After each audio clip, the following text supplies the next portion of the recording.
Olá, começa agora o Boa Vontade Entrevista.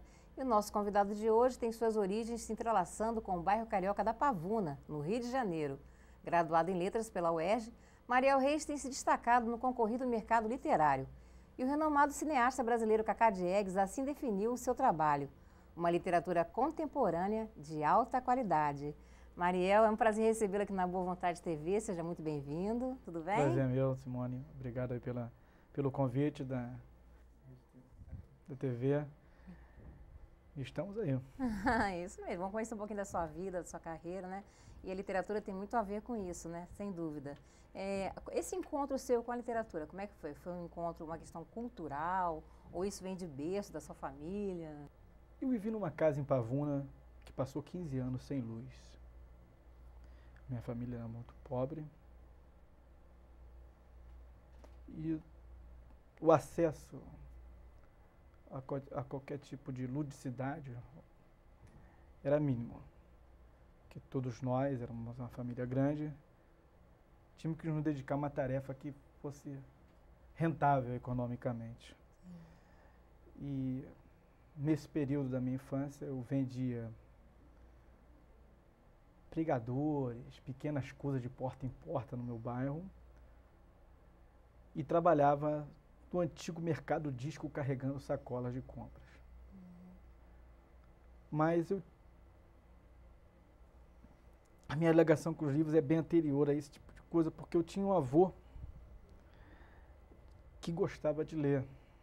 Então o incentivo já veio da família mesmo. O avô gostava de ler e deixou alguns livros lá.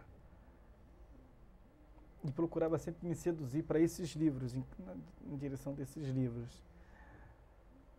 Com pouco tempo que eu tinha, eu comecei a lê-los e me dedicar a tentar me aperfeiçoar através da leitura daqueles livros que ele havia deixado, e que eram poucos, era uma antologia do Camões, verso e prosa do Camões. Já lia Camões nessa época? A Ilustre Casa do Senhor Ramírez, do Essa de Queiroz, uma Andorinha, Andorinha, do Manuel Bandeira, e a Bíblia, que ele lia muito a Bíblia, na tradução do João Ferreira de Almeida. Sim. Que ele dizia ser a melhor tradução dentre aquelas que ele havia lido. Então, assim, E quando eu comecei a carregar sacolas de compras no disco, além de dinheiro, quando as pessoas não tinham dinheiro para me dar, eu perguntava se ela tinha livros. Perguntava se elas tinham livros. Então eu carregava a sacola até a Dr. José Tomás, e a pessoa falava assim: menino, eu só tenho isso aqui para te dar. Aí era uma mixaria. E perguntava assim: tudo bem, você não tem aí na sua casa um livro que você não queira, que você de literatura, que você não queira se desfazer? Pera um instantinho. Aí eu dentro de casa eu achava um ou outro livro e me trazia. Naturalmente surgiam autores consagrados, como Jorge Amado, Antônio Torres, mas havia muito Sidney Sheldon, Harold Robbins, e por vezes aparecia timidamente um Nelson Rodrigues, um Graciliano Ramos, e assim eu fui fazendo a minha biblioteca particular. Tinha uns 10 para 12 anos. Você tem recordações do primeiro livro brasileiro, nacional, que você leu? Vidas Gostou? Secas, do Graciliano Ramos. Foi o primeiro livro bom. nacional que eu li. Por que te marcou? E que eu descobri que havia uma outra maneira de fazer literatura, uma maneira mais intimista, apesar do romance pertencer ao regionalismo, né, de 45, as pessoas datarem Graciliano dessa maneira. Eu vi que podia ser feita uma literatura diferente daquela literatura retórica que havia nos autores do século XIX. E vi com Graciliano Ramos uma outra maneira do trato com as palavras, assim, porque ele era um autor muito certeiro, né? Uma faca afiada, uma faca que é só lâmina. E ali eu comecei a descobrir a literatura brasileira através desse primeiro livro, que foi Vidas Secas, do Graciliano Ramos, e comecei a fazer minha biblioteca particular através desses ganhos. E com isso eu desenvolvia paralelamente a minha vida escolar. E nessas conversas com meu avô, ele já havia me advertido de que para a mudança da minha narrativa pessoal, eu teria que me decidir. Meus pais eram pobres, e ele havia me dito que a única chance de mobilidade social que um homem como eu, pardo, pobre, morador da Zona Norte, possuía, era a única chance de mobilidade social que eu possuía seria ela constituída através da educação. Sem dúvida. E a partir dali ele me ensinou a fazer uma coisa que era muito esquisita para a minha época, pelo menos para mim, que era um fluxograma e um organograma. Falei assim, disse, mas você tem que se organizar, as pessoas só chegam a algum lugar se organizando. Me planejar. E aí me ensinou aquele método estranho empresarial de organizar minha vida e meu tempo. Eu tinha meus 12 anos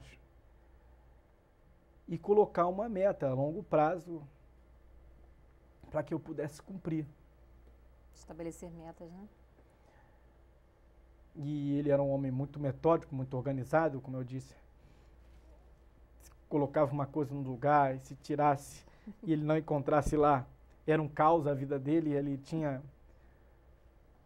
um talento de arquivista e outros talentos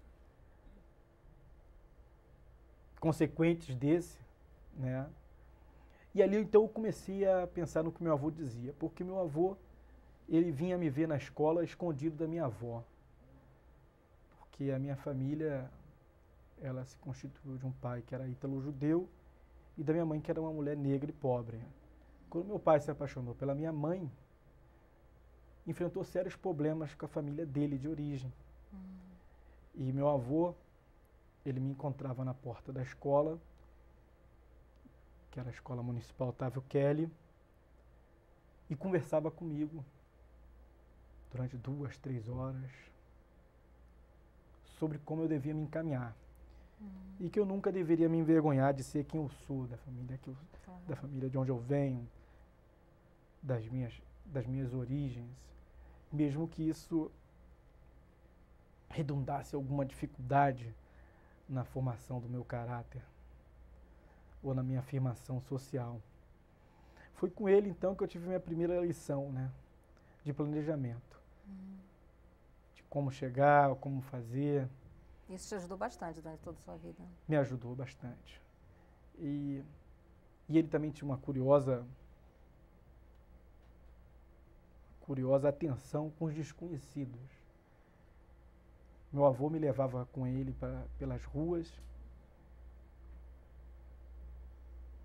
e as personagens mais curiosas do meu bairro, ele parava, conversava com elas horas e horas e ficava falando que eu prestasse atenção. E ele me dizia uma coisa que era muito importante, que eu carrego comigo até hoje, é que era, Mariel, todo homem é importante. Atrás de todo homem há uma história, seja ela de sucesso ou de fracasso. Sempre esteja atento para escutar essas histórias. Lições importantes, né, Maria? Né? Para a literatura isso é muito importante. E para a vida também. É porque você passa a observar o cotidiano com outro olhar, né? Um diferencial. Num mundo em que o outro cada vez mais está sendo excluído da agenda das pessoas, há muito menos solidariedade, e eu pude sentir isso durante esse meu período de privação na infância. Isso que o meu avô havia me dito me levou a esse território do humano. E, consequentemente, ao caminho da literatura. E consequentemente, ao caminho da literatura. Maria, a gente vai só para um rápido intervalo, mas você vai prosseguir no próximo bloco falando mais um pouco essa bonita arte, né, que é a literatura e seus trabalhos que já foram realizados, ok? Obrigado. Estamos conversando hoje com o escritor Mariel Reis, destacando seu mais recente trabalho, A Arte de Afinar o Silêncio, também sobre a sua vida e sua trajetória literária. Voltamos em instantes, aqui pela Boa Vontade TV.